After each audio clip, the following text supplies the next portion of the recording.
ഞങ്ങളെ ഏറ്റവും കൂടുതൽ ബഹുമാനിക്കുന്ന ഏറ്റവും കൂടുതൽ ഹദീസ് റിപ്പോർട്ട് ചെയ്ത സഹാബാക്കളിൽ ഒരു സഹാബിയായ അബൂ ഹുറൈറ റളിയല്ലാഹു അൻഹുവിന്റെ പേര് അബ്ദുല്ലാഹ് എന്നാണ്. അബ്ദുല്ലാഹ് എന്നാണ്. ഒരു ദിവസം സല്ലല്ലാഹു അലൈഹി വസല്ലം നടന്നു വരുമ്പോൾ എന്തോ കയ്യിൽ ഒളിപ്പിച്ചു വെച്ചിരിക്കുന്നു ഈ അബ്ദുല്ലാഹ് സഹാബി റളിയല്ലാഹു അൻഹു. നബി ചോദിച്ചു, എന്താണത്? അപ്പോ കയ്യിൽ ഇങ്ങനെ പുറകിലേക്ക് മാറ്റിവെച്ചു. നബിയെ കാണിക്കുന്നില്ല സല്ലല്ലാഹു അലൈഹി വസല്ലം. ചോദിച്ചു, മഹാദ അതെന്താ പറ. നബിയെ, ഒരു കൊച്ചു പൂച്ചയാണ്, ഒരു കൊച്ചു പൂച്ച. ഇത് കണ്ട നല്ല രസമുണ്ട്, അതുകൊണ്ട് ഞാൻ കയ്യിലെടുത്തു വെച്ചതാ. കൊച്ചു പൂച്ചക്കുട്ടിയെ കണ്ടപ്പോ നബി തങ്ങൾക്ക് സന്തോഷമായി. അബൂ ഹുറൈറ റളിയല്ലാഹു അൻഹു എന്ന അബ്ദുള്ള എന്ന സഹാബിയുടെ കയ്യിരിക്കുന്ന കൊച്ചു പൂച്ചയെ കണ്ടപ്പോ നബി തങ്ങൾ വിളിച്ചു, യാ അബാ ഹുറൈറ. ഹിറത്ത് എന്ന് പറഞ്ഞ പൂച്ച, ഹുറൈറ എന്ന് പറഞ്ഞ കൊച്ചു പൂച്ച. യാ അബാ ഹുറൈറ, കൊച്ചു പൂച്ചയുടെ വാപ്പ. അന്ന് മുതൽ അദ്ദേഹത്തിനെ വിളിക്കാൻ തുടങ്ങി അബൂ ഹുറൈറ, അബൂ ഹുറൈറ. ഇന്നും ഹദീസുകളിൽ കാണാം അന്നബി ഹുറൈറ റളിയല്ലാഹു അൻഹു. അതാണ് സഹജീവികളോടുള്ള സ്നേഹം. ഇസ്ലാമിന്റെ നിലപാടതാണ്, ഇസ്ലാമിന്റെ കാഴ്ചപ്പാടാതാണ്. ആർക്കും ഒരു ബുദ്ധിമുട്ടുണ്ടാകാൻ പാടില്ല, ആർക്കും ഒരു വിഷമം ഉണ്ടാകാൻ പാടില്ല, ആർക്കും ഒരു വേദന ഉണ്ടാകാൻ പാടില്ല, ആരായാലും അവർക്ക് ഒരു സങ്കടം ഉണ്ടാകാൻ പാടില്ല. അതാണ് ഇസ്ലാമിന്റെ കാഴ്ചപ്പാട്, ഇസ്ലാമിന്റെ നിയമം അതാണ്. അതുകൊണ്ട് അബൂ ഹുറൈറ റളിയല്ലാഹു അൻഹു സഹോദരങ്ങളെ, മഹാനായ അബൂ ഹുറൈറ തങ്ങൾ ഉമ്മയുമായിട്ട് എങ്ങനെയായിരുന്നെന്ന് അറിയോ? ഉമ്മയുമായിട്ട് എങ്ങനെയായിരുന്നു? വീട്ടിലേക്ക് കയറുമ്പോ അബൂ ഹുറൈറ റളിയല്ലാഹു അൻഹു സലാം പറയും ഉമ്മയ്ക്ക്. എല്ലാരും അങ്ങനെയാണ്. ഷാഫി ഇമാമിന്റെ കരള് ഉമ്മയാണ്, ബുഖാരി ഇമാമിന്റെ കരള് ഉമ്മയാണ്. എല്ലാ ഇമാമി ഗൗസുൽ ആലമിന്റെയോ അബ്ദുൽ ഖാദിർ ജൈലാനി റളിയല്ലാഹു തആല അൻഹുവിന്റെ ജീവിതത്തിൽ ആ ഗൗസുൽ ആലമിന്റെ എല്ലാം ഉമ്മയാണ്, എല്ലാം ഉമ്മയാണ്, പ്രിയപ്പെട്ട ഉമ്മയാണ്. തിരുവനന്തപുരം ജില്ലയിൽ വളരെ സുപ്രധാനമായ ഭീമാ പള്ളിയുടെ ഖബർസ്ഥാനിൽ അടക്കം ചെയ്യപ്പെട്ടിരിക്കുന്നത് ഭീമാ ബീവി റഹിമഹല്ലാഹ്. തൊട്ടടുത്ത് തന്റെ സീമന്ത പുത്രൻ മഹീൻ അബൂബക്കർ സിദ്ദീഖ്. അവര് സ്നേഹത്തിന്റെ പ്രതീകങ്ങളാണ്. ഉമ്മയും മകനും അതൊരു വലിയ സംഭവമാണ്, ഉമ്മയും മോനും അത് വലിയൊരു സംഭവമാണ്.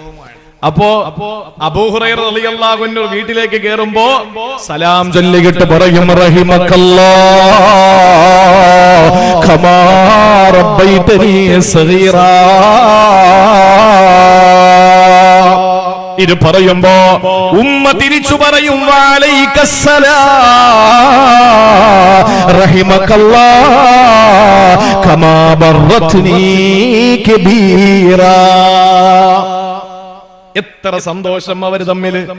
ഉമ്മ, നിങ്ങൾക്ക് അല്ലാഹുവിന്റെ സമാധാനം ഉണ്ടാകട്ടെ, റഹിമക്കില്ല, അല്ലാഹ് നിങ്ങളെ കരുണ ചൊരിയട്ടെ. ഉമ്മ, കമാ റബ്ബൈതനീ സഗീറാ, ചെറിയ പ്രായത്തിൽ നിങ്ങൾ എന്നെ നോക്കിയതുപോലെ നിങ്ങൾക്ക് അല്ലാഹു കരുണ ചൊരിയട്ടെ. അപ്പൊ ഉമ്മാന്റെ മറുപടി എന്താ? റഹിമക്കല്ലാഹ്, മോനെ നിനക്കും അല്ലാഹ് കരുണ ചൊരിയട്ടെ. കമാ ബറത്നീ കബീറാ, നീ വലുതായപ്പോ ഞങ്ങളോട് കാണിക്കുന്ന സ്നേഹം പോലെ നിനക്ക് കിട്ടട്ടെ. അങ്ങനെയായിരുന്നു. കൊടുക്കുന്നതേ കിട്ടൂ, കൊടുക്കുന്നതേ കിട്ടൂ, കൊടുക്കുന്നതാണ് നമുക്ക് കിട്ടുക. സഹോദരങ്ങളെ, അതുകൊണ്ട് കടപ്പാടുകൾ തീരൂല. ചിലർ പറയും, ഉസ്താദേ ഞാനൊരു വീട് വെച്ചിട്ടുണ്ട്, ഞാൻ എന്റെ വീട് വെച്ച് ഉമ്മാക്ക് എല്ലാം അതിനകത്ത് കൊടുത്തിട്ടുണ്ട്. പിന്നെന്ത് വേണം? കടപ്പാട് തീരുവോ? ഉമ്മാക്ക് മാസം 10,000 രൂപ കൊടുത്തു എന്ന് വെച്ചിട്ട് കടപ്പാട് തീരുവോ? അത് മതിയെങ്കിൽ അൽഹംദുലില്ലാ, ഉമ്മ സംതൃപ്തയാണെങ്കിൽ അൽഹംദുലില്ലാ, എന്റെ മോനല്ലേ, ഓക്കെ. പക്ഷെ അതല്ല, എന്റെ ബാധ്യത തീർന്നു എന്നാരും കരുതരുത്. എന്റെ ഉമ്മാക്ക് ഞാൻ പെരുന്നാളാകുമ്പോ ഒരു ജോഡി ഡ്രസ് എടുത്തു കൊടുത്തു, ആവശ്യത്തിന് മരുന്നെടുത്തു കൊടുത്തു, കഴിക്കാൻ നല്ല ഭക്ഷണം കൊടുത്തു, കിടക്കാൻ നല്ല വിരിപ്പ് കൊടുത്തു. ഇതൊക്കെ ചെയ്തത് ഞാൻ എന്റെ കടമ നിർവഹിച്ചു എന്നാരും കരുതണ്ട. അങ്ങനെയാണ് എങ്കിൽ അബൂ ബുർദ റളിയല്ലാഹു തആല അൻഹു പറയുകയാണ്, ഞാൻ ഒരു ദിവസം മഹാനായ ഇബ്നു ഉമർ റളിയല്ലാഹുവിന്റെ അടുക്കൽ ഇരിക്കുമ്പോൾ ഒരാൾ കഅബ തവാഫ് ചെയ്യുകയാണ്. ഈ കഥ നിങ്ങൾ കേട്ടോളി. അബൂ ബുർദ എന്ന ആ സഹാബി പറയാൻ, ഞാൻ ഇബ്നു ഉമർ തങ്ങൾ അടുത്തിരിക്കുമ്പോൾ ഒരാള് കഅബ തവാഫ് ചെയ്യുകയാണ്. കഅബ ഇങ്ങനെ തവാഫ് ചെയ്തുകൊണ്ടിരിക്കുമ്പോ തോളത്ത് ഉമ്മയുണ്ട്. ഉമ്മ തോളത്തിരിക്കുകയാണ്. ഉമ്മാക്ക് നടക്കാൻ കഴിയാത്തതിന്റെ പേരില് ആ ഉമ്മയെ തോളത്ത് വെച്ചിട്ട് തവാഫ് ചെയ്യുന്ന പൊന്നുമോൻ 7 തവാഫ് പൂർത്തീകരിച്ച് വരികയാണ്.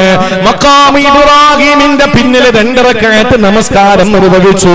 എന്നിട്ട് ആ മകൻ വന്നിട്ട് ഉമ്മയോ ആ പ്രിയപ്പെട്ട ഉമ്മയെ നിലത്തിറക്കിയിട്ട് നമസ്കാരം കഴിഞ്ഞിട്ട് ഇബ്നു ഉമർ തങ്ങളുടെ മുന്നിലേക്ക് വന്നുകൊണ്ട് ആ മഹാനായ അബൂ ബുർദ തങ്ങളെ നോക്കി നിൽക്കുകയാ.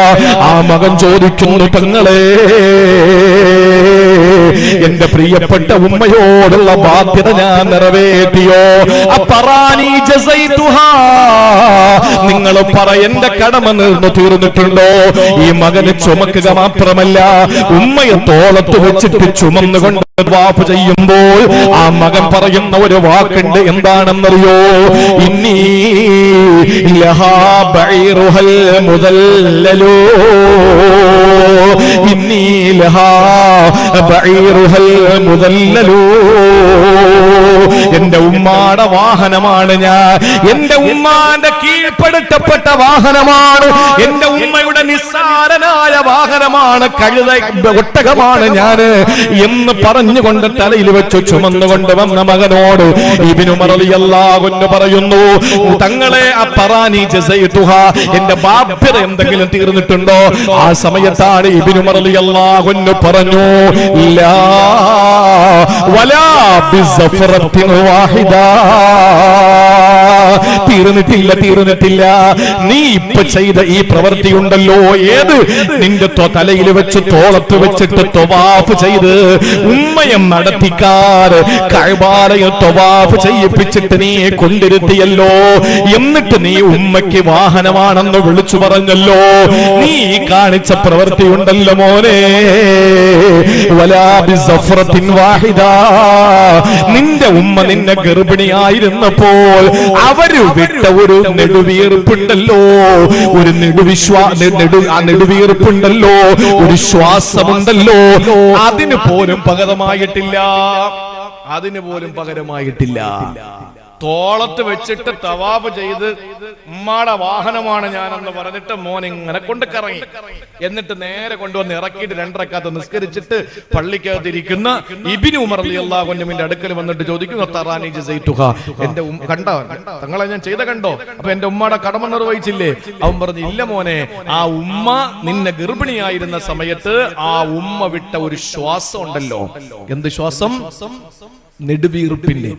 അവർ എഴുന്നേക്കുമ്പോഴും, ഗർഭിണികൾ എഴുന്നേക്കുമ്പോഴും ഇരിക്കുമ്പോഴും ഒക്കെ അവർക്ക് സാധാരണ നിലയിൽ പറ്റില്ലല്ലോ. അവരിങ്ങനെ എഴുന്നേക്കുമ്പോഴൊക്കെ അവർ വിടുന്ന ഒരു ശ്വാസം ഉണ്ടല്ലോ, ആ ഒരു ശ്വാസത്തിന് പകരമായിട്ടില്ല ഇത്. നമ്മുടെ ഉമ്മമാരൊക്കെ നമ്മളിപ്പൊ മനസ്സിലാക്കിയില്ലേ? നമ്മുടെ ഉമ്മ പനി വന്നാൽ ആവി പിടിക്കും, ജലദോഷം വന്നാൽ ആവി പിടിക്കും, ശബ്ദം വേദന വന്ന ചുമ വന്നാൽ ചുക്ക് കാപ്പി കുടിക്കും. എന്താ കാര്യം? ഹോസ്പിറ്റലിൽ പോയാൽ മെഡിസിൻ തന്നാൽ അത് ഞാൻ കഴിച്ചാൽ എന്റെ കുഞ്ഞിന് വൈകല്യം വല്ലതും വന്നു പോകുമോ, എന്റെ കുഞ്ഞിന് എന്തെങ്കിലും വൈകല്യം സംഭവിച്ചു പോകുമോ പേടിച്ചിട്ട് ചുക്ക് കാപ്പിയിട്ട് കുടിച്ചും ആവി പിടിച്ചിട്ടും മക്കളെ വളർത്തി വലുതാക്കുന്ന പ്രിയപ്പെട്ട ഉമ്മമാരുടെ മുന്നില്, പിച്ച വയ്ക്കാൻ പഠിപ്പിച്ച ഉമ്മയുടെ മുന്നില്, അക്ഷരാഭ്യാസത്തിന്റെ ആദ്യ അക്ഷരം കുറിച്ചു തന്ന ഉമ്മയുടെ മുന്നില്, ഉമ്മയുടെ അടിവയറ്റിൽ മൂച്ചിട്ട കാലുകൊണ്ട്, ഷൂവിട്ട കാലുകൊണ്ടും അക്ഷരക്കൂട്ടങ്ങൾ, നിന്റെ പേരിന്റെ അകമ്പടി സേവിക്കുന്ന ബിരുദക്കൂട്ടങ്ങൾ വന്നപ്പോൾ, നീ MBBS-ഉം LLB-യും MBA-യുമായപ്പോൾ, നീ MA-യും BA-യുമായപ്പോൾ, നീ വലിയ വലിയ ഉന്നതമായ ഭൗതികമായ എല്ലാ മേഖലകളെ കീഴടക്കാൻ തുടങ്ങിയപ്പോൾ, നിന്റെ ഓഫീസിൽ നിന്ന് വരുന്ന ആളുകളുടെ മുന്നിൽ മുറുക്കി തുപ്പുന്ന നിന്റെ ഉമ്മ നിനക്ക് കൊള്ളാതെയായി. കാണാൻ കോലം കെട്ട ഉമ്മ നിനക്ക് കൊള്ളാതെയായി. കോളേജിൽ വിളിച്ചു പറഞ്ഞു, നാളെ എല്ലാരും അമ്മമാരെ കൊണ്ടുവരണം. സുന്ദരിയായ വെളുത്ത പെണ്ണ് അവളുടെ അമ്മയെ കൊണ്ടുവരാതെ ക്ലാസ്സിൽ കയറാൻ കഴിയില്ല എന്ന് ബോധ്യം വന്നപ്പോ അമ്മയെ കൊണ്ടുവന്നു. മലയാളികൾ അഭിമാനത്തോടെ ദൈവത്തിന്റെ സ്വന്തം നാടെന്ന് വിശേഷിപ്പിക്കുമ്പോ ഈ കേരളത്തിലെ, ഈ സാക്ഷര കേരളത്തിലെ ഒരു ക്യാമ്പസിന്റെ അകത്ത് ഓഫീസ് റൂമിലേക്ക് കടന്നു വന്ന ആ പ്രിയപ്പെട്ട അമ്മ എന്ന കറുത്ത വർഗക്കാരി, വെളുത്തു വെള്ളാരങ്കല്ല് പോലിരിക്കുന്ന സുന്ദരിയായ പെണ്ണിന്റെ കൂട്ടുകാരികൾ ചോദിച്ചത്, അതാണോ നിന്റെ അമ്മ? അവൾ പറഞ്ഞു, ഇല്ല, എന്റെ അമ്മയ്ക്ക് തീരെ സുഖമില്ലാത്തത് കൊണ്ട് വേലക്കാരിയെ ഞാൻ കൊണ്ടുവന്നതാണ് എന്ന്. വേലക്കാരിയാണ്, തൊടുപ്പിലെ വേലക്കാരിയെ ഞാൻ കൊണ്ടുവന്നു എന്ന് പറഞ്ഞത് സാക്ഷര കേരളത്തിലാണ് എങ്കിൽ, ദൈവത്തിന്റെ സ്വന്തം നാട്ടിലാണ് എങ്കിൽ, സ്വന്തം ഉമ്മയെ പഠിക്കുന്ന കലാലയങ്ങളിലും ജോലി ചെയ്യുന്ന സ്ഥാപനങ്ങളിലും ഉദ്യോഗം ചെയ്യുന്ന സ്ഥാപനങ്ങളിലും പ്രിയപ്പെട്ട ഉമ്മയും ബാപ്പയും കടന്നു വന്നാൽ അവരുടെ അഴുക്ക് പുരണ്ട വസ്ത്രങ്ങൾ കാണുമ്പോൾ നമ്മുടെ മുന്നിലേക്ക് വരുന്നത് ദേഷ്യമാണ് എങ്കിൽ, അമർഷമാണ് എങ്കിൽ, നിന്റെ ഉമ്മ, നിന്റെ വാപ്പ, നിന്റെ അച്ഛൻ, നിന്റെ അമ്മ നിന്നെ വളർത്താൻ വേണ്ടിയിട്ടാണ് ഈ കോലം കിട്ടിയത്. ഈ കോലം ഇങ്ങനെ ആയത് നിന്നെ വളർത്താൻ വേണ്ടിയിട്ടാണ്. വാപ്പാന്റെ കബറിൽ വെള്ളിയാഴ്ചയെങ്കിലും എല്ലാ റമളാനെത്തുമ്പോഴും പള്ളി കമ്മിറ്റി എന്താ ചെയ്യുന്നത്? ആളെ വിളിക്കുന്നു, കൊട്ടേഷൻ കൊടുക്കുന്നു. എന്ത് കൊട്ടേഷൻ? പള്ളി പുരയിടം വൃത്തിയാക്കുന്നതിന് ആരാ തയ്യാറ്? എത്ര രൂപ കൊട്ടേഷൻ കൊടുക്കാൻ? അപ്പോ ഏറ്റവും വില കുറഞ്ഞ ആരാണോ പറയുന്നത് അവരൊക്കെ ടിക്കറ്റ് കാർഡ് വൃത്തിയാക്കാൻ ശ്രമിക്കുന്നു. ഞാൻ വിനീതമായ ഒരൊറ്റ കാര്യം മാത്രമേ ചോദിക്കുന്നുള്ളൂ. വെള്ളിയാഴ്ചയെങ്കിലും തലച്ചിറ പള്ളിയുടെ ഖബർസ്ഥാനിൽ അന്ത്യവിശ്രമം കൊള്ളുന്ന വാപ്പയുടെയും ഉമ്മയുടെയും ഖബറില് വെള്ളിയാഴ്ച ജുമാ ദിവസത്തിൽ ജുമാക്ക് മുമ്പ് കുളിച്ചൊരുങ്ങി ടപ്പർ പൂശിയിട്ട് ജുമാ നിസ്കാരമാകുന്ന പാവപ്പെട്ടവന്റെ പെരുന്നാൾ ആഘോഷത്തിന് പള്ളിയിൽ വരുമ്പോ ആ ഖബർസ്ഥാനിൽ ചെന്നിട്ട് എന്റെ വാപ്പയാണ്, എന്റെ ഉമ്മയാണ് ഈ കിടക്കുന്നത്, അസ്സലാമു അലൈക്കും യാ അബി, അസ്സലാമു അലൈക്കും യാ ഉമ്മി എന്ന് പറഞ്ഞിട്ടൊരു ഫാത്തിഹ ഓതിയിട്ട് ഇതെന്റെ ഉമ്മയുടെ വാപ്പയുടെ ഖബറിൽ ഇനി കൊടുക്കണേ തമ്പുരാനെ എന്ന് ദുആ ചെയ്യുന്ന മക്കൾ എല്ലാവരും വാപ്പയെയും ഉമ്മയെയും കാണാൻ ആഴ്ചയിൽ ഒരു വട്ടം ഖബർസ്ഥാനിൽ വന്നാൽ പിന്നെ കൊട്ടേഷൻ കൊടുത്തിട്ട് കാട് വൃത്തിയാക്കേണ്ട ഗതികേടുണ്ടാവുമോ പള്ളി കമ്മിറ്റിക്ക്? ഇല്ല. എല്ലാരും നടന്നും പോയും സിയാറത്ത് ചെയ്തും പള്ളിക്കാട് എത്ര മനോഹരമാകുന്നു. ഇന്നെന്തുകൊണ്ടാണ് വാപ്പയുടെ ഖബററിയാത്ത മക്കൾ? ഇന്നും പറയാണ്, അറിയണമെങ്കിൽ ഒന്നുകിൽ കുഴി വെട്ടുന്നവനോട് ചോദിക്കണം, ഇല്ലെങ്കിൽ തൽക്കിനോദിയ മോദി മാമാട്ട ചോദിക്കണം, ഇല്ലെങ്കിൽ അന്ന് ദുആരെന്ന ഉസ്താദിനോട് ചോദിക്കണം ഖബറേതാണ്. മക്കൾക്കറിയില്ല. എല്ലാ മക്കളുടെ അവസ്ഥയുമല്ല പറയുന്നത്, ചില മക്കളുടെ കാര്യമായി പറയുന്നത്. അതുകൊണ്ട് കടമകൾ ഒന്നും തീരില്ല പ്രിയപ്പെട്ടവരെ. ഇനി നമുക്ക് ഭൗതിക ലോകത്തുള്ള നേട്ടം രണ്ടെണ്ണം പറയുക. ഇനി ആകെ അരമണിക്കൂർ. ഭൗതിക ലോകത്തുള്ള നേട്ടം എന്താണെന്നറിയോ? 10:45 ഇൻഷാ അല്ലാഹ് ബക്കറ്റ് ഇളശം 10:45 ഇൻഷാ അല്ലാഹ്. എന്താ ഭൗതിക ലോകത്ത് നമുക്കുള്ള നേട്ടം എന്നറിയോ? നമ്മളൊക്കെ വലിയ നിലയിലേക്ക് എത്തുമല്ലോ. ഈ വലിയ നിലയിൽ ഏതൊക്കെ വലിയ ഉന്നതമായ നിലയിലെത്തിയ ആളുകളെ നിങ്ങൾ നോക്കുക. അതിന്റെയൊക്കെ പിന്നിൽ ഏതോ ഒരു ചെറിയ കരങ്ങളുണ്ടാവും. അതേതാ? ഈ ഫ്ലൈറ്റിൽ എവിടെയെല്ലാം പറന്ന മനുഷ്യന്മാർ യാത്ര ചെയ്യുന്നത് അല്ലേ?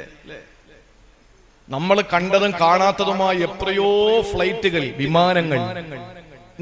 നമ്മൾ അകത്ത് കയറി സീറ്റ് ബെൽറ്റ് ഇട്ട് ഇങ്ങനെ കാത്തിരിക്കുന്നത് കൊണ്ട് നമുക്കൊന്നും അറിയാത്തത് കൊണ്ടാ. വല്ലപ്പോഴും ഒരിക്കൽ നമ്മൾ പുറത്തേക്കൊന്ന് നോക്കണം, അപ്പോഴറിയാം ഈ വലിയ വിമാനത്തെ, ഫ്ലൈറ്റിനെ റൺവേയിലേക്ക് കൊണ്ടുവരുന്നത് ചെറിയൊരു വണ്ടിയാണ്. അല്ലേ? അല്ലേ? അങ്ങനല്ലേ? തെറ്റുണ്ടെങ്കിൽ പറയും, തിരുത്തും. ഫ്ലൈറ്റിനെ കൃത്യമായി തള്ളി തള്ളി അതിനെ നേരെ റൺവേയിലോട്ട് കൊണ്ട് നിർത്തുന്നത് ചെറിയൊരു വാഹനമാണ്. അപ്പൊ എത്ര ഉയരത്തിൽ പറന്നു പോകുന്ന വിമാനത്തെയും നിരത്തിറക്കാനും അതിന്റെ ചാനലിൽ കൊണ്ടുവരാനും അതിന്റെ പിന്നിൽ ഒരു ചെറിയ ഹെൽപ്പ് ഉണ്ട്. കപ്പൽ യാത്ര ചെയ്തിട്ടുള്ളവർ അപൂർവം ആളുകളെ ഉള്ളൂ. ഈ ദീനി പ്രബോധന മേഖലയിൽ അങ്ങനെ ഒരു ഭാഗ്യം എനിക്കും കിട്ടിയിട്ടുണ്ട്. ലക്ഷദ്വീപിലേക്ക് പോകുമ്പോ ഭാരത് സീമ, അറേബ്യൻ സീ പോലുള്ള കപ്പലിൽ യാത്ര ചെയ്യാൻ അള്ളാഹു ഭാഗ്യം നൽകിയിട്ടുണ്ട്. ഈ കപ്പലിനെ നേരെ ഇതിന്റെ സമുദ്രത്തിന്റെ ചാനൽ, ഇതിന്റെ ഒരു ചാനലുണ്ട്, ഇതിന് പോകാനുള്ള റൂട്ടുണ്ട്. ആ റൂട്ടിലേക്ക് കൊണ്ടുപോകുന്നത് ചെറിയ ഒരു കൊതുമ്പ് വള്ളമാണ്. അതിലൂടെയാണ് അതിനെ നേരെ കൊണ്ടുപോയി കൃത്യസ്ഥലത്ത് കൊണ്ടാക്കിയിട്ട് അത് മാറും. ഇത് പിന്നെ അങ്ങ് പോകും. ഏത് വലിയ വമ്പൻ വലിയ വലിയ സംഭവങ്ങളുടെ പിന്നിലും ഒരു ചെറിയ ഹെൽപ്പ് ഉണ്ടാകണം. മനുഷ്യൻ എത്ര ഉയരത്തിലെത്തിയാലും കേട്ടോ, അതിന്റെ പിന്നിൽ രണ്ട് കരങ്ങൾ ചേർത്ത് വെച്ചിട്ടുള്ള പ്രാർത്ഥനയും ഒരു കരം അവന്റെ തലയിലേക്ക് ഉയർത്തി വെച്ചിട്ടുള്ള അനുഗ്രഹവും ഉണ്ടാകും.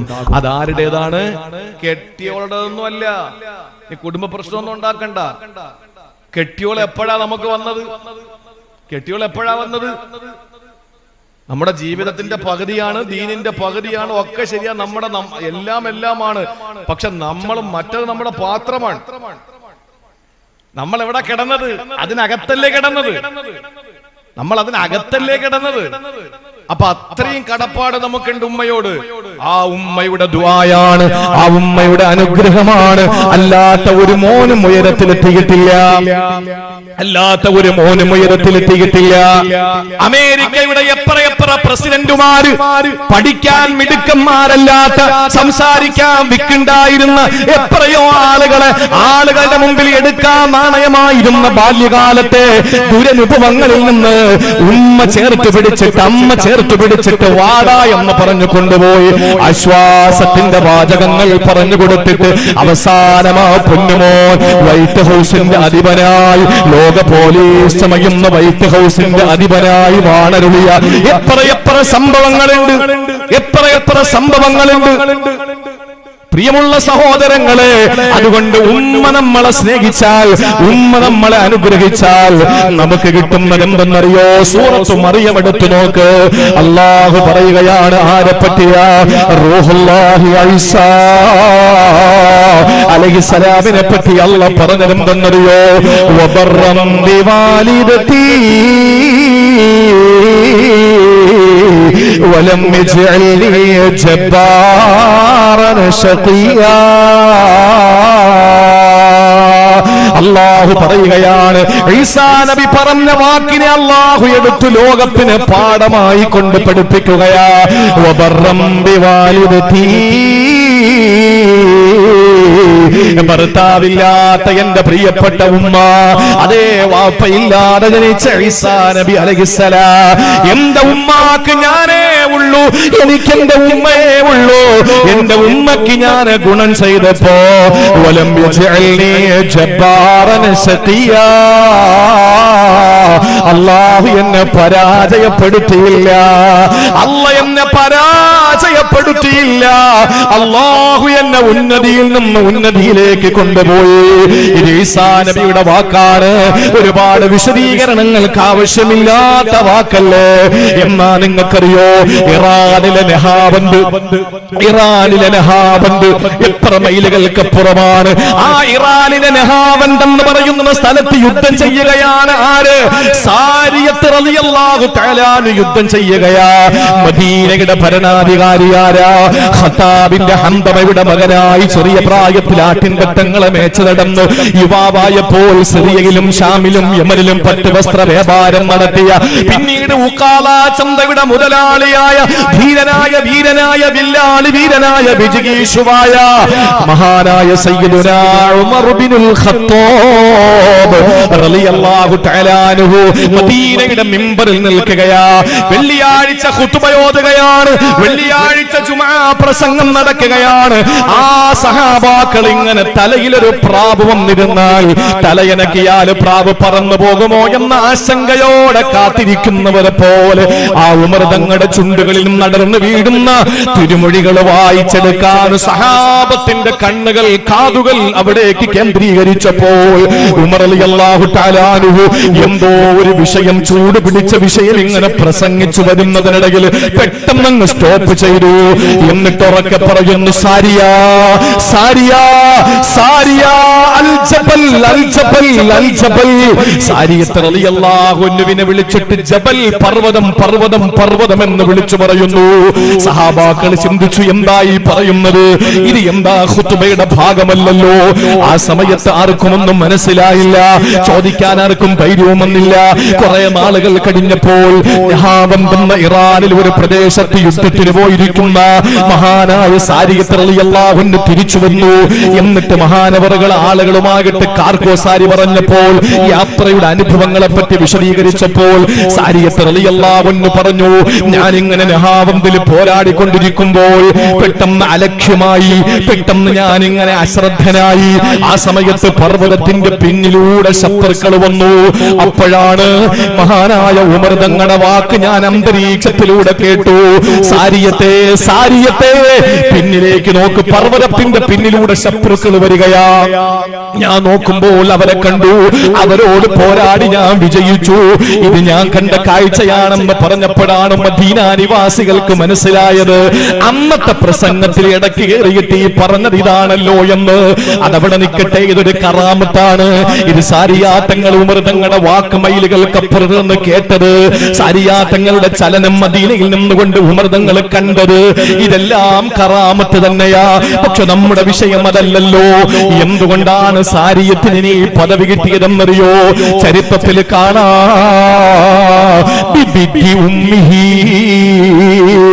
സാരിയാ തങ്ങളെ ഉമ്മയോട് അതിരറ്റ സ്നേഹമുള്ള ഗുണമുള്ള മോനായിരുന്നത്രേ, വല്ലാതെ ഉമ്മ ഇഷ്ടപ്പെടുന്ന മോനായിരുന്നത്രേ. അതുകൊണ്ട് സഹോദരിമാരെ, സഹോദരങ്ങളെ, സാമ്പത്തികമായി ഉയരണോ, സാംസ്കാരികമായി ഉയരണോ, നാഗരികമായി ഉയരണോ, ഏതെങ്കിലും നിലയിൽ നിങ്ങൾക്ക് ഉയരങ്ങളിലേക്ക് പോകണോ, ഉയരങ്ങൾ കീഴടക്കണോ, അത് ഉമ്മയുടെ പിന്തുണയില്ലാതെ, പ്രാർത്ഥനയില്ലാതെ, അനുഗ്രഹമില്ലാതെ നടക്കൂല. ഇനി രണ്ടാമത്തെ ഗുണമേതെന്നറിയോ? ഞാൻ ചുരുക്കി പറയാ. രണ്ടാമത്, ഉമ്മയെ നമ്മൾ ബഹുമാനിച്ചാൽ, സ്നേഹിച്ചാൽ, ഉമ്മയെ വഴിപ്പെട്ടാൽ, ഉമ്മയ്ക്ക് വേണ്ടതൊക്കെ ചെയ്തു കൊടുത്താൽ ഒരു പാപവും നമ്മൾ ചെയ്യുന്നവരാവൂല, ഒരു പാപവും നമ്മൾ ചെയ്യുന്നവരാവൂല. എന്തുകൊണ്ടെന്നറിയോ? സൂറത്തു മറിയമിൽ തന്നെ കാണാ, യഹ്യാ നബി അലൈഹിസ്സലാമിനെ പറ്റി അല്ലാഹ് പറയുകയാ, വബറം ബിവാലിദൈ വലം യകുന ജബ്ബാറൻ അസിയാ. മഹാനായ യഹ്യാ നബി അലൈഹിസ്സലാം മാതാപിതാക്കൾക്ക് ഗുണം ചെയ്തു. അതിന് അല്ലാഹ് കൊടുത്ത സമ്മാനം എന്തെന്നറിയോ? വലം യകുന ജബ്ബാറൻ അസിയാ, പാപ സുരക്ഷിതനായി മാറ്റിക്കൊടുത്തു. അത്താ ഇബ്നു യസാർ റളിയല്ലാഹു തആല അൻഹു പറയുകയാ, ഒരിക്കൽ ഞാൻ ഇബ്നു അബ്ബാസിന്റെ അടുത്തിരിക്കുമ്പോൾ, സഹാബിയാണ് ഇബ്നു അബ്ബാസ് റളിയല്ലാഹു അൻഹുമാ, അദ്ദേഹത്തിന്റെ അടുക്കൽ ഞാൻ ഇരിക്കുമ്പോൾ ഒരാൾ വന്നിട്ട് പറഞ്ഞു, തങ്ങളെ എനിക്ക് തൗബയുണ്ടോ എന്നറിയാൻ വേണ്ടി വന്നതാ. സഹാബി തങ്ങളുടെ മുമ്പിൽ മാത്രമല്ല സഹാബത്ത് പോയിട്ടുള്ളത്, സഹാബാക്കൾ പ്രമുഖരുടെ അടുക്കൽ ചെറിയ സഹാബത്ത് പോയിട്ടുണ്ട്, താബിഈങ്ങൾ സഹാബത്തിന്റെ മുമ്പിൽ വന്നിട്ടുണ്ട്. എന്ത് പറയാനാ? വന്നിട്ട് പറഞ്ഞു, ഞാൻ തൗബയുണ്ടോ എന്നറിയാൻ വേണ്ടിയിട്ട് വന്നതാ, ഞാൻ പശ്ചാത്താപം സ്വീകരിക്കപ്പെടുന്നവനാണോ എന്നറിയാൻ വേണ്ടിയിട്ട് വന്നതാ. എന്താ നീ ചെയ്ത തെറ്റ്? ഞാനൊരു പെണ്ണിനെ വല്ലാതെ ഇഷ്ടപ്പെട്ടു, ആ പെണ്ണിനെ കല്യാണം കഴിക്കണമെന്ന് മോഹിച്ചു, അവളുടെ വീട്ടിൽ ചെന്നിട്ട് ആലോചന നടത്തി. ആ സമയത്ത് അവൾ പറഞ്ഞു, എനിക്ക് താല്പര്യമില്ലെന്ന്. ഞാൻ മടങ്ങി വന്നു, പക്ഷേ ആ പെണ്ണ് മറ്റൊരാളെ വിവാഹം കഴിച്ച് ജീവിക്കുന്നു, എനിക്കത് സഹിക്കാൻ പറ്റിയില്ല. എന്ത് ചെയ്തു നീ? മഹാനായ ഇബ്നു അബ്ബാസ് തങ്ങളുടെ മുന്നിൽ അദ്ദേഹം പറഞ്ഞു, നബിയെ മഹാനായ തങ്ങളെ ഖതൽതുഹാ, എനിക്ക് സഹിക്കാൻ പറ്റിയില്ല, പ്രേമ നൈരാശ്യത്തിൽ ഞാൻ അവളെ അങ്ങ് കൊന്നുകളഞ്ഞു, ഞാനങ്ങ് കൊന്നു. ഫഹല്ലി തൗബ, എനിക്ക് പശ്ചാത്താപമുണ്ടോ തങ്ങളെ? അതറിയാൻ വേണ്ടി വന്നതാ. മനസ്സിനകത്ത് വല്ലാത്ത നീറ്റല, എനിക്ക് മാറണമെന്ന ചിന്തയാ. അതുകൊണ്ട് ചോദിക്കുന്നു, എനിക്ക് തൗബയുണ്ടോ? മഹാനായ ഇബ്നു അബ്ബാസ് തങ്ങൾ പറഞ്ഞതെന്തെന്നറിയോ? ഉമ്മുക ഹയ്യ, ഉമ്മ ജീവിച്ചിരിപ്പുണ്ടോ? അദ്ദേഹം പറഞ്ഞു, ഇല്ല, ഉമ്മ മരിച്ചു. അപ്പ ഇബ്നു അബ്ബാസ് തങ്ങൾ പറഞ്ഞു, എന്നാ തുബ് ഇലല്ലാഹ്, പടച്ചവനിലേക്ക് തൗബ ചെയ്തു മടങ്ങിക്കോ. ആ മനുഷ്യൻ പറഞ്ഞു, എന്നാ ഞാൻ തൗബ ചെയ്തോളാം എന്നും പറഞ്ഞ് തിരികെ പോകുന്നു. മഹാനായ അത്താ ഇബ്നു യസാർ റളിയല്ലാഹു അൻഹു പറയുകയാണ്, ശേഷം നടന്ന കാര്യങ്ങള് ഞാൻ ഇബ്നു അബ്ബാസിനോട് ചോദിച്ചു, തങ്ങളെ സ്നേഹിച്ച പെണ്ണിനെ കിട്ടാൻ പറ്റാത്തതിന്റെ പേരിൽ പ്രേമ നൈരാശ്യത്തിൽ കൊന്നുകളഞ്ഞ പറഞ്ഞ ആ മനുഷ്യനോട് എന്തുകൊണ്ടാണ് ഉമ്മ ജീവിച്ചിരിപ്പുണ്ടോ എന്ന് ചോദിച്ചതെന്ന് ചോദിച്ചപ്പോ ഇബ്നു അബ്ബാസ് തങ്ങൾ പറഞ്ഞതെന്തെന്നറിയോ? ഇന്നി ലാ അഅലമു അമലൻ അഖറബ ഇലല്ലാഹി മിൻ ബിദ്ദിൽ വാലിദ. ഉമ്മക്ക് ഗുണം ചെയ്യുന്നതോളം വലിപ്പമുള്ള ഒരു അമലും എനിക്കറിയില്ല. അതുകൊണ്ട് ആ മനുഷ്യന്റെ ശിഷ്ടകാല ജീവിതം ഉമ്മാക്ക് സേവനം ചെയ്ത് ജീവിക്കാൻ ഞാൻ ഉപദേശിക്കാനാ പറഞ്ഞത്. പക്ഷേ അവന്റെ ഉമ്മ മരിച്ചുപോയില്ലേ, പിന്നെ തൗബയല്ലാതെ വേറെ വഴിയൊന്നുമില്ലല്ലോ. വബറം ബിവാലിദൈ വലം യകുന ജബ്ബാറൻ അസ്വിയാ. ആരും ഉമ്മമാരെ ബഹുമാനിക്കുന്നുണ്ടോ ഒരു പാപത്തിലും അവന് ചെന്ന് വീടൂല, ഒരു പാപവും അവനെ കൊണ്ട് ചെയ്യാൻ പറ്റൂല. പ്രിയപ്പെട്ട ഉമ്മ അതാണ്. ഒരു കാര്യം ഞാൻ പറയാം. ഞാൻ വന്നപ്പോ പ്രസിഡന്റ് എന്നോട് പറഞ്ഞു, ഉസ്താദെ, സാധാരണ ചില സ്ഥലങ്ങളിൽ നമ്മൾ ഈ ലോകത്തുള്ള എല്ലാ സംസ്കാരവും മനസ്സിലാക്കും. ബിശ്റുൽ ഹാഫി തങ്ങൾ പറഞ്ഞതുപോലെയാണ്. ബിശ്റുൽ ഹാഫി തങ്ങൾ പറഞ്ഞ് കെട്ടിക്കിടക്കുന്ന വെള്ളം നാറും, ഒഴുകുന്ന വെള്ളം നാറൂല. അതുകൊണ്ട് നിങ്ങൾ ഒരു സ്ഥലത്തിനെ നിൽക്കരുത്. കുൽ സീറു സീറു ടൂർ പോകൂ, കുൽ സീറു ടൂർ പോകൂ, യാത്ര ചെയ്യൂ. ഫല്ലറു കൈഫ കാന ആഖിബത്തുൽ മുകദ്ദിബീൻ. സംസ്കാരങ്ങൾ പഠിക്കുന്നു. അപ്പൊ യാത്ര ചെയ്യുന്നത് നല്ല കാര്യമാണ്. സംസ്കാരം പഠിക്കാൻ പറ്റും. ബിശ്റുൽ ഹാഫി തങ്ങളുടെ വാക്കാണ്. അപ്പൊ നമ്മുടെ യാത്രകളുടെ ഇടയിൽ ഇന്നിപ്പോ നാളെ തൃശ്ശൂര്, മറ്റന്നാള് നിലമ്പൂര്, അപ്പൊ ഇങ്ങനെ യാത്ര ചെയ്യുമ്പോൾ ഓരോ നാട്ടിലെ സ്പന്ദനങ്ങൾ മനസ്സിലാക്കാൻ പറ്റും. പല സ്ഥലത്തും അവൻ പറയും, ഉസ്താദെ അല്ലാഹ് ഞാൻ മാത്രമേ ഉള്ളൂ, ഒരൊറ്റ കമ്മിറ്റിക്കാരെ കൊണ്ട് ഒരു ഗുണമില്ല. ചില ആളുകളൊക്കെ ഒന്ന് രഹസ്യമായിട്ടൊക്കെ. പക്ഷെ ഇന്ന് വന്നിറങ്ങിയത് മുതൽ ഇങ്ങ് എത്തുന്നത് വരെ പ്രസിഡന്റ് പറഞ്ഞത്, ഉസ്താദെ ഏത് കാര്യത്തിനും കൂടെ നിൽക്കുന്ന നല്ലൊരു പരിപാലന സമിതി, നല്ല ഒരു അൽഹംദുലില്ലാ. അള്ളാഹു ഈ ഐക്യം നിങ്ങളിൽ തീരരുത്. ഇലാ യൗമിൽ ഖിയാമ, അവസാന നാൾ വരെ അള്ളാഹു നിലനിർത്തി അനുഗ്രഹിക്കുമാറാവട്ടെ. നല്ലത് പകർന്നു കൊടുക്കാൻ, ഇത് എല്ലാവർക്കും എത്തിച്ചു കൊടുക്കാൻ അള്ളാഹു തൗഫീക്ക് തരട്ടെ.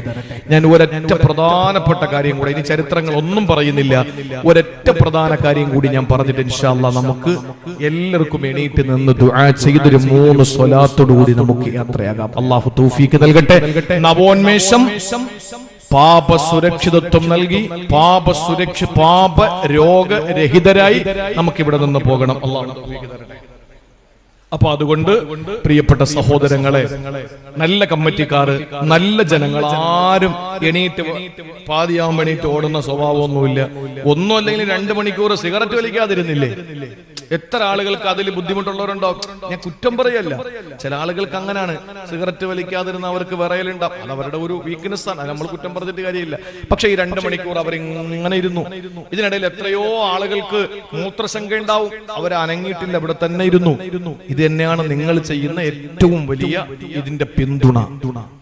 അമല് ചെയ്യാൻ നമ്മുടെ 3 കൂട്ടർക്കും, പറയുന്നവനും പറയിപ്പിച്ചവനും കേൾക്കുന്നവർക്കും അല്ലാഹു തൗഫീക്ക് നൽകി അനുഗ്രഹിക്കുമാറാവട്ടെ. ഹാലു റജുലിൻ ഫീ അൽഫി റജുലിൻ അൻഫഉ മിൻ വഅലി അൽഫി റജുലിൻ ഫീ റജുലിൻ എന്നാണ് ചൊല്ല്. ഹാലു റജുലിൻ ഫീ റജുലിൻ അൻഫഉ മിൻ വഅലി അൽഫി റജുലിൻ ഫീ റജുലിൻ. 1000 പേര് ഒരാൾക്ക് വഅല് പറഞ്ഞു കൊടുക്കുന്നതിനേക്കാളും നല്ലത് ഒരാള് 1000ങ്ങളുടെ മുമ്പിൽ നിന്ന് പ്രവർത്തിച്ച് കാണിച്ചു കൊടുക്കലാണ്. ഹാലു റജുലിൻ അൻഫഉ ഹാലു റജുലിൻ ഫീ അൽഫി റജുലിൻ അൻഫഉ മിൻ വഅലി അൽഫി റജുലിൻ ഫീ റജുലിൻ. അതര വ്യായാമത്തെക്കാൾ അഭികാമ്യം അനുകരണത്തിലൂടെയുള്ള ആവിഷ്കാരം എന്നാണ് ആപ്തവാക്യം. പറയാൻ എളുപ്പമാണ്, പ്രവർത്തിക്കാൻ കൂടി നമുക്ക് കഴിയണം. അള്ളാഹു 3 കൂട്ടർക്കും, എനിക്കും സംഘാടകർക്കും ശ്രോതാക്കൾക്കും അള്ളാഹു ഒരു തൗഫീക്ക് നൽകി അനുഗ്രഹിക്കുമാറാവട്ടെ. പിന്നെ ഇത്രയും കേട്ടപ്പോഴും ഉമ്മമാരൊക്കെ മസിലൊക്കെ പിടിച്ചിങ്ങനെ ഇരിക്കുക. മോനങ്ങ് വരട്ടെ, മോളങ്ങ് വരട്ടെ, ഇപ്പോഴെങ്കിലും എന്നെ ഒന്ന് മനസ്സിലായല്ലോ. അങ്ങനെ മസിൽ പിടിച്ചിരിക്കുന്നവരോട് എനിക്ക് പറയാനുള്ളത്, കൊടുക്കുന്നതേ കിട്ടൂ, കൊടുക്കുന്നതേ കിട്ടൂ, കൊടുക്കുന്നതേ കിട്ടൂ. വാപ്പ മോനുമായിട്ട് പോവുകയാ. വീടിന്റെ കോലായിലാണ്, വീടിന്റെ പിന്നാമ്പുറത്താണ്. വാപ്പയുടെ കയ്യിലൊരു പാത്രം ഇരിപ്പുണ്ട്, അതിൽ കുറച്ച് ചോറിരിപ്പുണ്ട്. വാപ്പ ആ പാത്രത്തിൽ ചോറും വെച്ചിട്ട് അച്ഛൻ വാപ്പ ഫാദർ ചോറുള്ള പാത്രം മകന്റെ കയ്യും പിടിച്ച് വാപ്പ കിടക്കുന്ന പുറകിലത്തെ റൂമിലേക്ക് പോയിട്ട് ആ പാത്രം നീട്ടിക്കൊടുത്തു. അപ്പൊ മോൻ ചോദിച്ചു, വാപ്പാ അല്ലെങ്കിൽ അച്ഛാ, ഇതെന്താണ് ഈ പാത്രത്തിൽ കൊടുക്കുന്ന? ഇതിൽ ഞങ്ങൾക്ക് തന്നിട്ടില്ലല്ലോ, ഞങ്ങൾക്ക് വേറെ പാത്രമാണല്ലോ. ഇത് എന്നും അച്ഛന് തന്നെ അച്ഛന്റെ അച്ഛന് തന്നെ കൊടുക്കുന്നത് കാണാറുണ്ടല്ലോ. അച്ഛൻ പറഞ്ഞു, മോനെ ഇത് അപ്പച്ചനുള്ള പാത്രമാണ്, ഇത് വേറെ ആർക്കും നിങ്ങൾക്കൊന്നും തരൂല, ഇത് അദ്ദേഹത്തിനുള്ള പാത്രമാണ്. പാപ്പാക്ക് പേരെ പാത്രം, മക്ക കൊടുക്കുന്ന പാത്രത്തിൽ കൊടുക്കൂല, അതങ്ങനെ തിന്നാ മതി. മക്കൾക്കൊക്കെ നല്ല വില കൂടിയ പാത്രം. തിരിച്ചു വന്നു, നടന്നു വരുമ്പോ മകൻ അച്ഛനോട് പറയുന്നു, അച്ഛാ, പാത്രം നിലത്ത് വീണുടഞ്ഞു പോകല്ലേ, അത് തട്ടി പൊട്ടിച്ചു കളയല്ലേ. അച്ഛൻ ചോദിച്ചു, മോനെ എന്താടാ? അപ്പൊ മോൻ പറഞ്ഞു, അച്ഛാ, അച്ഛൻ വലുതാകുമ്പോൾ ഈ മോന് അതിൽ തരാനുള്ളതല്ലേ, നിങ്ങൾ വലുതാകുമ്പോ നിങ്ങൾക്ക് അതിൽ തരണ്ടേ, അതുകൊണ്ട് പൊട്ടിക്കല്ലേ, അതുകൊണ്ട് പൊട്ടിക്കരുത്, കൊടുക്കുന്നത് കിട്ടും. മാതാപിതാക്കൾക്കുള്ള ദുആയതാ ഇപ്പൊ മനസ്സിലാക്കണം. മാതാപിതാക്കൾക്കുള്ള ദുആയതാ, റബ്ബിർഹംഹുമാ കമാ റബ്ബയാനി സഗീറാ. എന്താ അതിന്റെ അർത്ഥം എന്നറിയോ? ഒരു മോൻ ദുആരൊക്കെയാണ്, റബ്ബിർഹംഹുമാ കമാ റബ്ബയാനി സഗീറാ. അല്ലാഹുവേ, എന്റെ ചെറിയ പ്രായത്തിൽ എന്നോട് കാണിച്ചതുപോലെ വാപ്പ ഉമ്മയോട് നീ കാണിക്കണേ. ഇത് കേൾക്കുമ്പോ വാപ്പായും ഉമ്മയും ചിന്തിക്കണെന്തെന്നറിയോ? ഓ അല്ലാ, ഞാൻ എത്ര കുടിയനായാൽ എന്താ, ഞാൻ എത്ര പലിശക്കാരനായാൽ എന്താ, എന്റെ മക്കൾ എനിക്ക് ദുആരക്കുന്നല്ലോ. പാവം, ഞാൻ നല്ലോരം നോക്കിയിട്ട് പോലും ഇല്ല, എന്നാലും എനിക്ക് ദുആരക്കുന്ന എന്റെ മക്കൾ. എടാ പൊട്ടം വാപ്പാ, നിന്റെ മോൻ എന്താ ദുആരെന്നത്? അർത്ഥം വെച്ചുള്ള ദുആയാടാ അത്.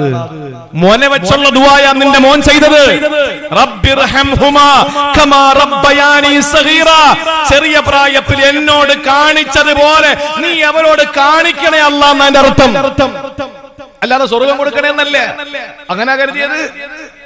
മക്കള് വാപ്പാക്കും ഉമ്മാക്കും ചെയ്യുന്ന ദുആയുടെ അർത്ഥം എന്താ? എന്റെ വാപ്പാക്ക് സ്വർഗത്തിൽ കുതിര കൊടുക്കണേന്നാണോ?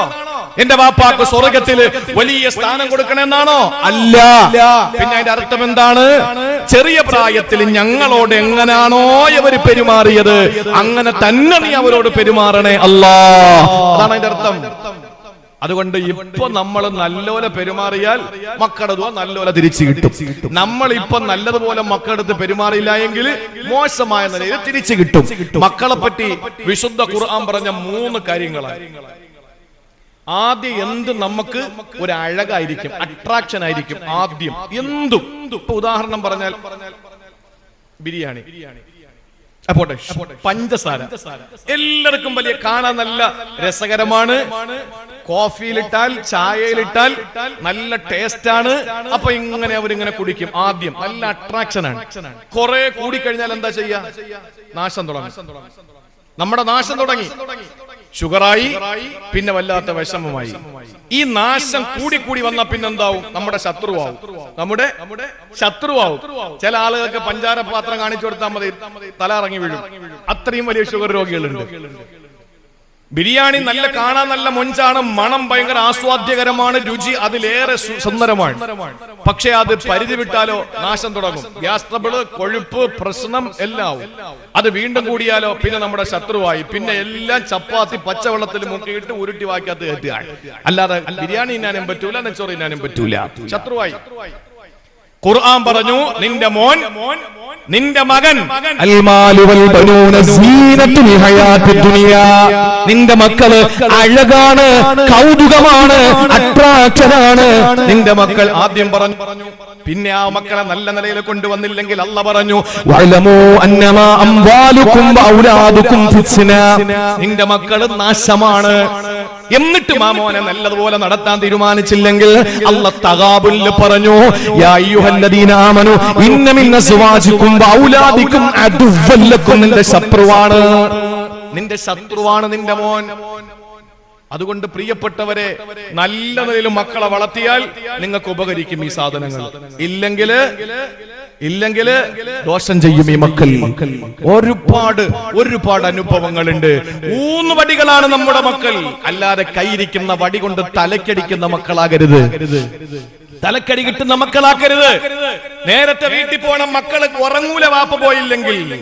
പക്ഷേ ആ മക്കൾ വളർന്നു വരുമ്പോ ചിലപ്പോ മോശമായ പാതയിലൂടെ ജീവിച്ച മക്കളാണെങ്കിൽ മക്കൾ ഉറങ്ങിയിട്ടേ പോവുള്ളൂ. ഉണരും മുമ്പ് അവിടെ നിന്ന് സ്ഥലം കാലിയാക്കുകയും ചെയ്യും പേടിച്ചിട്ട്. നാട്ടിൽ വെച്ചൊന്നും മിണ്ടൂല. കാരണം ആളുകളുടെ മുമ്പിലിട്ട് വന്ന് നാണം കെടുത്തും. ആ മക്കളെ വളർത്തണോ? പോരാ. അതുകൊണ്ട് നമുക്കതിലൊരു മാതൃകാ പുരുഷനുണ്ട്. സയ്യിദുനാ മനുഷ്യ നാഗരികതയുടെ പ്രപിതാമകൻ സയ്യിദുനാ ഖലീലുല്ലാഹി ഇബ്രാഹിം അലൈഹിസ്സലാം. ഇബ്രാഹിം നബി അലൈഹിസ്സലാം. ഇബ്രാഹിം നബി ഖുർആനിൽ ഇബ്രാഹിം നബി എന്ന് പറയുന്ന ഒരു വിഷയം ഇൻഷാ അല്ലാഹ് അടുത്ത ആഴ്ച മുതൽ നിങ്ങൾ ഈ കണ്ടുകൊണ്ടിരിക്കുന്ന ചാനലിൽ ഇങ്ങനെ വരും. നവാസ് മന്നാനി പനൂർ. സബ്സ്ക്രൈബും ബെല്ലൈക്കണൊന്നും അടിച്ച് നിങ്ങൾ എന്നെ സപ്പോർട്ട് ചെയ്യാനും വേണ്ട. ഞാൻ ഗായകനൊന്നുമല്ല, ഞാൻ സിംഗറൊന്നും അല്ല. നിങ്ങൾക്ക് ഇത് ഇൽമു പഠിക്കുന്ന ആഗ്രഹം ഉണ്ടെങ്കിൽ നിങ്ങളത് കണ്ടാൽ മതി. നിങ്ങൾ സബ്സ്ക്രൈബും ചെയ്യണ്ട, ബെല്ലൈക്കനും അടിക്കണ്ട, നിങ്ങൾ സപ്പോർട്ടും ചെയ്യണ്ട, ഒന്നും വേണ്ട. അത് ഇവിടെ ആർക്കും വേണ്ട താനും. അതുകൊണ്ട് ഖുർആനിലെ ഇബ്രാഹിം നബി ഖുർആനിൽ എന്ന് പറഞ്ഞിട്ടൊരു വിഷയം 20 മിനിറ്റ് വെച്ച് ഇബ്രാഹിം നബിയെ പറ്റി ഖുർആൻ പറഞ്ഞ മൊത്തം ആയത്തുകളെ പറ്റിയിട്ട് ഇൻഷാ അല്ലാഹ് ഉസ്താദുമാർ പഠിപ്പിക്കുന്ന കാര്യങ്ങൾ അത് ഇൻഷാ അല്ലാഹ് അതിനകത്ത് കാണാൻ കഴിയും. അല്ലാഹു തൗഫീഖ് നൽകി അനുഗ്രഹിക്കുമാറാവട്ടെ. സഹോദരങ്ങളെ, പഠിച്ചോളിൻ. ഇബ്രാഹിം നബി അലൈഹിസ്സലാമിന് കൊടുക്കുന്നത് തിരിച്ചു കിട്ടി. അത് മാത്രം പറഞ്ഞ ഇൻഷാ അല്ലാഹ് ഒരു അല്പം പോലും അധികം ആവൂല. 11-10 എന്ന് പറഞ്ഞ് 11-10 തീർത്തിരിക്കും ഇൻഷാ അല്ലാഹ്. ഇബ്രാഹിം നബി അലൈഹിസ്സലാം മകൻ വാപ്പാക്ക് കൊടുത്തത് മോനിലൂടെ തിരിച്ചു കിട്ടി. ഖുർആൻ മാത്രം നിങ്ങൾ ശ്രദ്ധിച്ചാൽ മതി. ചരിത്രങ്ങളൊന്നും നിങ്ങൾ ചിന്തിക്കണ്ട, അതിനുള്ള സമയവും നമുക്കില്ല. വാപ്പ ബഹുദൈവ വിശ്വാസി. വാപ്പാണോ, മൂത്താപ്പാണോ, കൊച്ചാപ്പാണോ, ഉപ്പാപ്പാണോ എന്നുള്ളത് അഭിപ്രായ വ്യത്യാസമുണ്ട്. അത് അഭിപ്രായ വ്യത്യാസമുണ്ട്. അറബികളുടെ ശൈലി അബ് എന്ന് പറയുന്ന വാപ്പാക്കും പറയും, കൊച്ചാപ്പാക്കും പറയും, മൂത്താപ്പാക്കും പറയും, ഉപ്പാപ്പാക്കും പറയും. പ്രമുഖരുടെ പേരിലാണ് അവർ അറിയപ്പെടുക. അപ്പൊ അതുകൊണ്ട് തന്നെ പ്രിയമുള്ള സഹോദരങ്ങളെ, മഹാനായ ഇബ്രാഹിം നബി അലൈഹിസ്സലാമിന്റെ പിതാവ് അല്ലെങ്കിൽ സംരക്ഷകനായിട്ടുള്ള ആള് ആസർ, അയാള് ബിംബ കച്ചവടക്കാരനാണ് അല്ല, ബിംബ ആരാധകനാണ് അല്ല, അദ്ദേഹം ബിംബത്തിന്റെ നിർമ്മാതാവാണ്. ബിംബാരാധകനല്ല, ബിംബ കച്ചവടക്കാരനുമല്ല. ഇത് രണ്ടിനും പുറമെ വിഗ്രഹം നിർമ്മിക്കുന്ന ആളുമാണ് ആ മനുഷ്യൻ. അല്ലാഹുമാകട്ടെ യാതൊരു ബന്ധവുമില്ലാത്ത മനുഷ്യൻ. നമ്രൂദാണ് തന്റെ നാഥനെന്ന് വിശ്വസിച്ചിരുന്ന ആസർ, കൊട്ടാരത്തിന്റെ ഏറ്റവും അടുത്ത് നിൽക്കുന്ന ആള്, രാജാവിന്റെ ഏറ്റവും വലിയ പ്രിയപ്പെട്ടവന്. ആ വാപ്പയോട് ഇബ്രാഹിം നബി അലൈഹിസ്സലാമിന്റെ സമീപനം എന്തായിരുന്നെന്നറിയോ? എന്റെ വാപ്പ മോശക്കാരനാണ്, തൗഹീദിൽ അടിയുറച്ചു നിൽക്കാത്തവനാണെന്ന് പറഞ്ഞ അടിവയത്തിൽ ഇബ്രാഹിം നബി ചവിട്ടിയില്ല.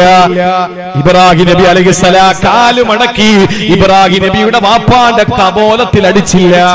ഇബ്രാഹിം നബി എന്താ ചെയ്തത്? വാപ്പയോട് വന്നിട്ട്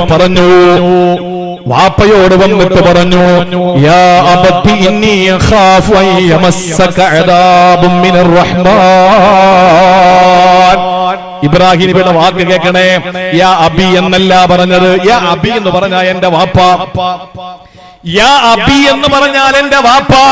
പക്ഷെ ഇബ്രാഹിം നബി വിഗ്രഹം നിർമ്മാതാവും വിഗ്രഹാരാധകനും വിഗ്രഹ കച്ചവടക്കാരനുമായ വാപ്പയുടെ മുഖത്ത് നോക്കിയിട്ട് പറഞ്ഞത് യാ അബി എന്റെ വാപ്പ എന്നല്ല. പിന്നെ പറഞ്ഞ വാക്കണ്ട, യാ അബത്തി എന്റെ പൊന്നാര വാപ്പ. സ്നേഹത്തിന്റെ വിളിയാണ് അബ് അബത്ത്. യാ അബത്തി എന്റെ പൊന്നു വാപ്പിച്ച, എന്റെ പൊന്നു വാപ്പച്ചി, എന്റെ പൊന്നുപ്പ. അതാണ് എന്റെ അർത്ഥം. യാ അബി എന്ന് വിളിച്ചിരുന്നെങ്കിൽ വാപ്പ, എടാ വാപ്പ, വാപ്പ, അതല്ല വിളി വന്നത്. യാ അബത്തി എന്റെ പൊന്നു വാപ്പ. ഇന്നി അഖാഫു അൻ യമസ്സക അദാബും മിനർ റഹ്മാൻ. അല്ലാഹുവിന്റെ ശിക്ഷ നിങ്ങൾക്ക് വരുമെന്ന് എനിക്ക് പേടിയുണ്ട് പൊന്നാര വാപ്പ. ഈ പൊന്നാര എന്ന് ചേർത്ത വിളി, ആ സ്നേഹത്തിന്റെ വിളി ഇബ്രാഹിം നബി അലൈഹിസ്സലാമിനെ സമ്മാനിച്ചത് എന്തെന്നറിയോ? വാപ്പാക്ക് അങ്ങനെ ഒരു ഗുണം ചെയ്തു മോൻ. എന്ത്?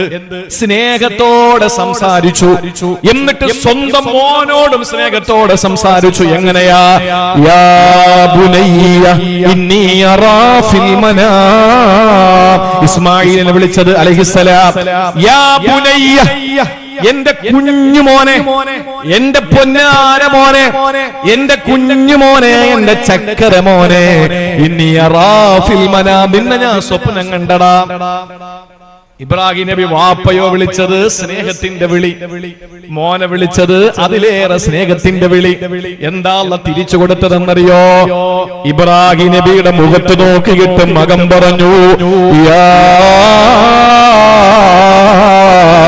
അബ്തി ഫഅൽ മാ തുഅ്മർ, എന്റെ പൊന്നു വാപ്പിച്ച. മോൻ വിളിച്ചു, മോൻ വിളിച്ചു, എന്റെ പൊന്നാര വാപ്പിച്ച, എന്റെ പൊന്നാര വാപ്പച്ചിയെ. മകൻ വിളിച്ച വിളിയാണ്. ഇത് ചെറിയ കാര്യമായി കരുതരുത്.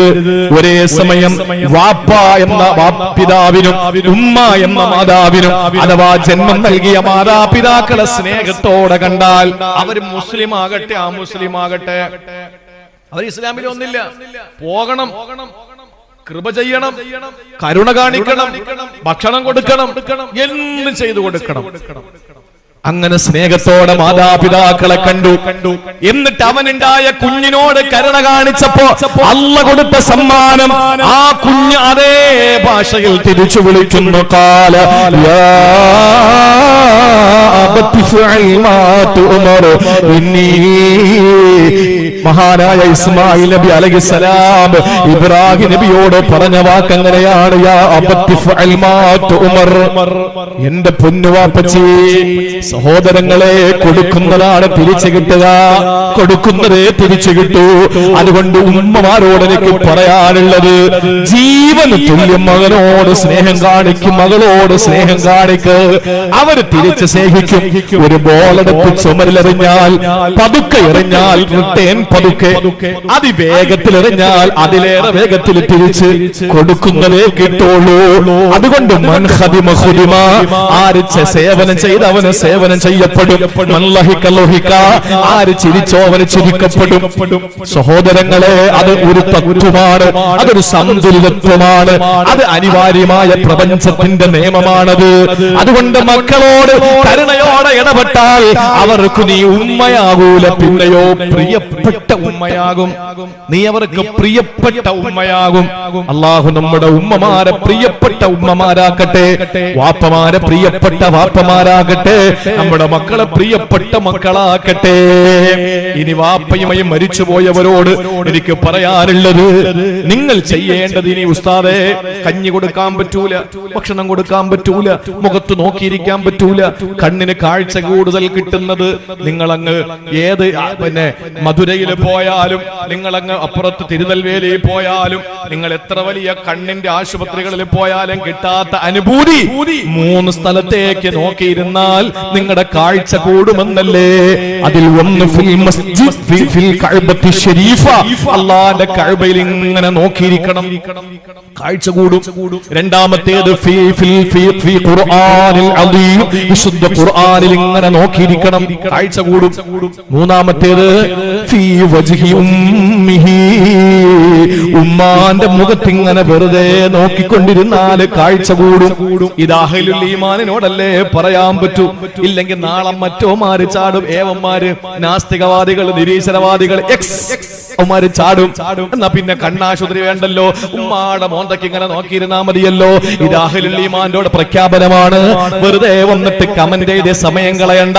ഇത് മുഅ്മിനീങ്ങളോടുള്ള വസിയത്താണ്, അവരോടുള്ള നസീഹത്താണ്. ഉമ്മമാരെ ബഹുമാനിക്ക്, സ്നേഹിക്ക്, ഇഷ്ടപ്പെട, അവരോട് പ്രിയം വയ്ക്ക്. നിങ്ങളുടെ കാഴ്ച തന്നെ കൂടുന്ന സംവിധാനമാണത്. അതുകൊണ്ട് പ്രിയപ്പെട്ടവരെ, വാപ്പ മരിച്ചുപോയ, ഉമ്മ മരിച്ച മക്കളിനി എന്താ ചെയ്യേണ്ടത്? അല്ലാഹു മനസ്സിലാക്കാനുള്ള തൗഫീഖ് തരട്ടെ.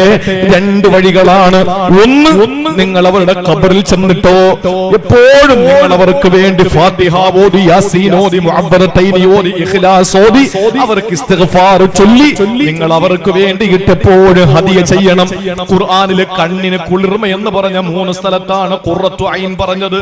ഒന്ന്, റബ്ബനാ ഹബ് ലനാ മിൻ അസ്വാജിനാ മിൻ ദുർരിയാതിനാ വ ദുർരിയാതിനാ ഖുറത്തു ഐൻ, മക്കളെ പറ്റി കണ്ണിന് കുളിർമ എന്ന് പറഞ്ഞു. രണ്ടാമത് കണ്ണിന് കുളിർമ എന്ന് പറഞ്ഞത് ഖുറത്തു ഐൻ ലി വലക്, ഖുറത്തു ഐൻ ലി വലക്, ആസിയ ബീവി ഫിർഔന്റെ അടുത്ത് പറഞ്ഞതാണ് രണ്ടാമത്. അതെപ്പോഴാ? മൂസ എന്ന കുട്ടി പെട്ടിക്കുള്ളിലായി നൈലിന്റെ ഓളങ്ങൾ തൈരത്ത് കൊണ്ടിട്ടപ്പോൾ ആ കുട്ടിയെ കണ്ടവൻ പറഞ്ഞു, നിങ്ങൾക്കും എനിക്കും കണ്ണിന് കുളിർമയാണ് കുട്ടിയാൻ. മൂന്നാമത് കണ്ണിന് കുളിർമയെന്ന് ഖുർആൻ പറഞ്ഞത് സ്വർഗ്ഗത്തെ പറ്റിയാ സജദയിൽ, ഫലാ തഅലമു നഫ്സും മാ ഉഖ്ഫിയ ലഹും മിൻ ഖുർറത്തി അയ്യുനിൻ ജസാഅൻ ബിമാ കാനൂ യഅമലൂൻ. സ്വർഗ്ഗത്തിൽ നിങ്ങൾക്ക് കണ്ണിന് കുളിർമ നൽകുന്ന ഗോപ്യമായ അനുഭൂതികൾ വെച്ചിട്ടുണ്ട് അല്ലാഹുവിന്റെ സ്വർഗ്ഗത്തിൽ. അതേതെന്നറിയോ? ഒരു മനുഷ്യൻ സ്വർഗ്ഗത്തിൽ പോകും, ആ മനുഷ്യൻ സ്വർഗ്ഗത്തിൽ ഇങ്ങനെ ഇരിക്കുമ്പോൾ അവന് എന്തോ വലിയ ബഹുമാനം ബഹുമതി അല്ലാഹു കൊടുക്കും. അവൻ ചോദിക്കും, റബ്ബേ അന്നാ ലി ഹാദി, ഇതെനിക്കെന്തിനാ? ഇത് ഞാൻ ചെയ്തതിന് എനിക്ക് കിട്ടുന്നതല്ലല്ലോ, ഈ കാര്യത്തിന് മാത്രം ഞാൻ ഒന്നും ദുനിയാവിൽ ചെയ്തില്ലല്ലോ, ഇതെവിടെന്നായി വന്നത്? അവനോട് മലായിക്കത്തുകൾ പറയും, ബിസ്തിഗ്ഫാരി വലദില്ലക, നിന്റെ മോമനക്ക് വേണ്ടി ഇസ്തിഗ്ഫാർ ചൊല്ലിയതാ, നിന്റെ മോമനക്ക് വേണ്ടി പൊറുക്കലിനെ ചോദിച്ചതാ. അതുകൊണ്ട് പാപ്പയും ഉമ്മയും മരിച്ച മക്കളോട് പറയാനുള്ളത്, മക്കളെ നിങ്ങൾ ഖബറിങ്ങൾ പോയോ, വീട്ടിലിരുന്നോ, നിങ്ങളൊരു സലാം ചൊല്ലി ഒരു ഇസ്തിഗ്ഫാർ ചൊല്ലി ഹദിയ ചെയ്യുക. രണ്ട്, വാപ്പയും ഉമ്മയും ആരെ സ്നേഹിച്ചോ അവരെ സ്നേഹിക്കുക, ആരോട് ചേർന്ന് നിന്നോ അവരെ ചേർത്ത് നിർത്തുക, ആരെ ഇഷ്ടപ്പെട്ടിരുന്നോ അവരെ ഇഷ്ടപ്പെടുക. അള്ളാഹു അതിന് തൗഫീഖ് നൽകി അനുഗ്രഹിക്കുമാറാവട്ടെ. അള്ളാഹു തൗഫീഖ് തരുമെങ്കിൽ മറ്റൊരവസരത്തിൽ ഇൻഷാ അല്ലാഹ് നമുക്ക് കാണാം. എന്റെ കയ്യിൽ ഇത്രയേ ഉള്ളൂ. വാഖിറു ദഅ്വാനാ അൽഹംദുലില്ലാഹി റബ്ബിൽ ആലമീൻ.